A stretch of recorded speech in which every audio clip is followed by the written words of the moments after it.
Welcome to Vintage SF. I'm you know who. Today I want to do a response video.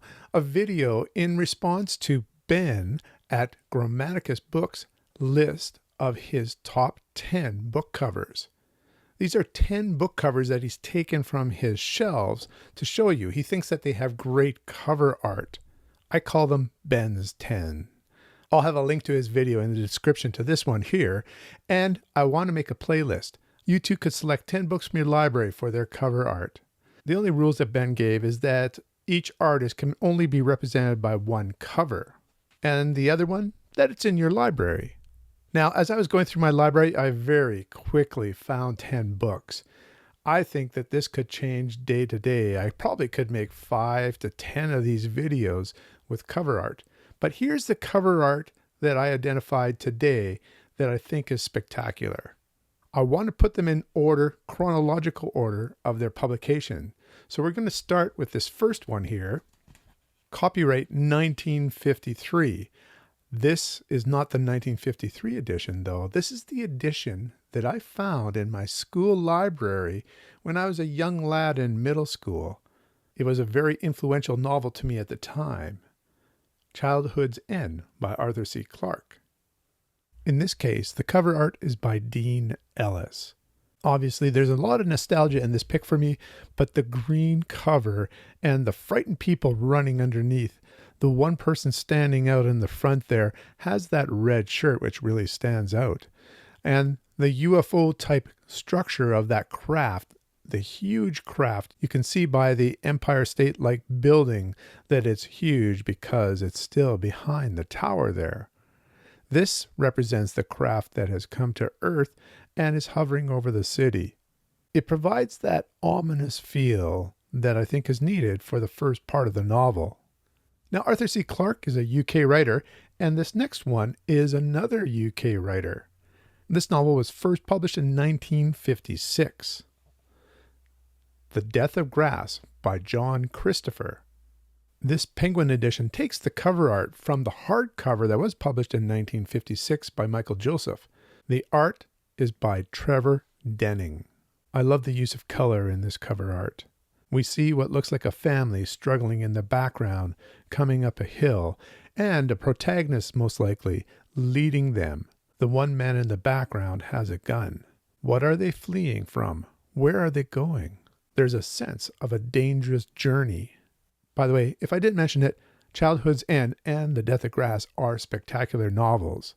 The Death of Grass was also retitled in the US as, I believe it's No Blade of Grass. Next, I'm going to cheat a little bit.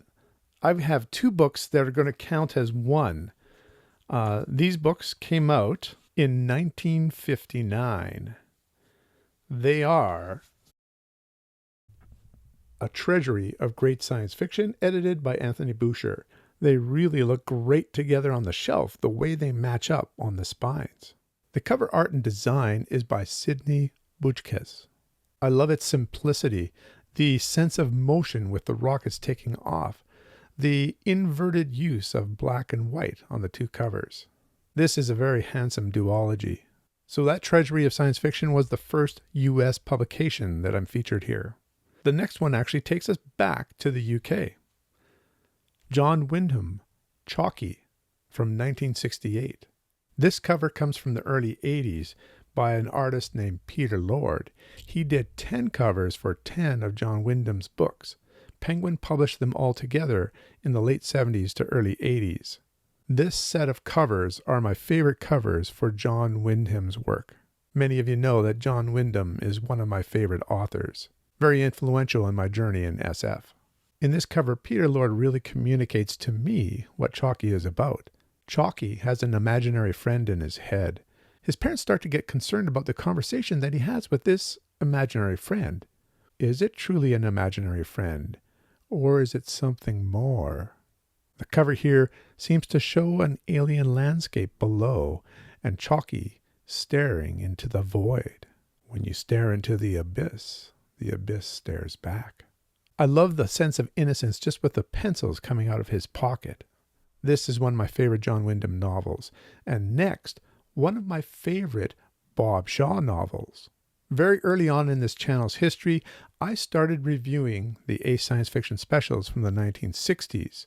And the cover art for the first, I think, 36 books in the series was done by a couple, Leo and Diane Dillon. And this, I think, is a spectacular representation of their work. The Palace of Eternity by Bob Shaw. Once again, the books I've shown you so far are books that I love, including Chalky and now The Palace of Eternity. What at first looks like a kaleidoscope of colors eventually shows a person lying down below, but it seems like the spirit of that person is in contact with this female spirit that you see in the top. Now, this is a space opera novel in the vein of Alfred Bester, and I think this cover really connects at the character level for the novel. I just love the use of color here, but also how this sort of surreal characterization actually plays really well into what happens in the novel itself. Once again, a book I would highly recommend. Now, this next one I can't recommend because I haven't read it. Or should I say I haven't read them. I thought it might be important to represent a trend that was out there for having two novellas or short novels put together in one book. Ace doubles came to be in the 1950s, and this one here is a little bit more current, but you can see the artwork on both sides here. One for So Bright the Vision and The Man Who Saw Tomorrow by Jeff Sutton. This Ace double came out in 1968. What's better than one great cover art image?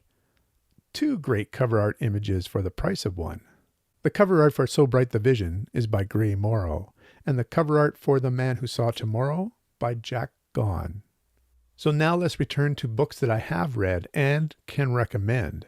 This next one, I think the cover art really accurately pulls you into the mystery of the plot, the story itself. It's Inherit the Stars by James P. Hogan. And this cover image is by Darrell K. Sweet. Here we can see on the moon an astronaut that apparently has been there for thousands, maybe even millions of years. The spacesuit is none that they've seen before. How could this skeleton exist? I like how the skeleton seems to have that weariness that it's come to rest on this rock here, that it wasn't able to find its way back to perhaps a spaceship or a space base of some sort. This is a great novel of scientific mystery, and it's the start of a series where the mystery continues. I think you can enjoy it as a singleton, but the follow-up novels are just as good. Next, I want to go to a novel that I haven't even read. This is a book I've picked up recently, and Andreea from Infinite Text has asked if I would like to read it in January of 2026. So you can expect to see something about this novel fairly soon. It is Darwinia by Robert Charles Wilson. I've read 2 of his books and loved both of them. So I'm really looking forward to this one. And it has wraparound art. Just a lush painting here. The cover art is by Jim Burns. And this is a first edition from June of 1998. The cover art for Darwinia is just beautiful. We get a sense of the lushness of the jungle, the forbidden land, a jungle far from civilization. I don't know if you've been counting, but now we're up to our 9th cover artist. In some ways, I guess I cheated as well with that Ace double because I got 2 artists in there. This one is from Nesfa Press, Elsprague de Camp, Years in the Making. Now, I've definitely read some of these stories that are within here, but I can't tell you about all of them. Not yet anyways. But this cover art, I can tell you, is by the great Bob Eggleton. It was originally published in 2005. Once again, here we see the beautiful use of greens and yellows, and we have the foreground image of the T-Rex. And in the background, we see the humans hunting it at the edge of a waterfall. To me, it evokes that sense of adventure and that prehistoric time.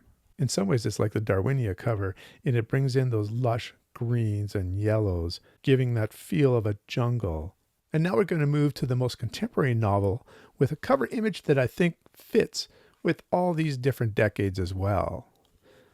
Day Zero by C. Robert Cargill. When reviewing this novel, I said it seemed to be a cross between Terminator 2 and Calvin and Hobbes. The artist is Dominic Harmon, and it was first published in 2021. Day Zero is the day that the robots rise up against us. We follow a young boy and his robot nanny in the shape of a tiger. I just love the composition of this photo here. The ragged look of the robot nanny, the long-distant horizon where we see what used to be civilization, the setting of the sun, the colors. In the foreground, we see that companionship, and in the background, we see desolation. So there you have it, 10 of my favorite covers. As I said before, I could easily come up with another 40 or 50 of these, so perhaps someday I'll make a sequel to this one. You'll notice I haven't even mentioned some very famous cover artists like Chris Foss or Frank Frazetta or Richard Powers, although I know Richard Powers can be controversial. Let me know what you thought of some of my choices, and I'd love to hear which cover artist is your favorite cover artist, and perhaps a book which would be an example. If you are a person here on YouTube, I'd love to see your top 10 cover art images. So until next time, make sure you take in the cover art on your book and keep reading.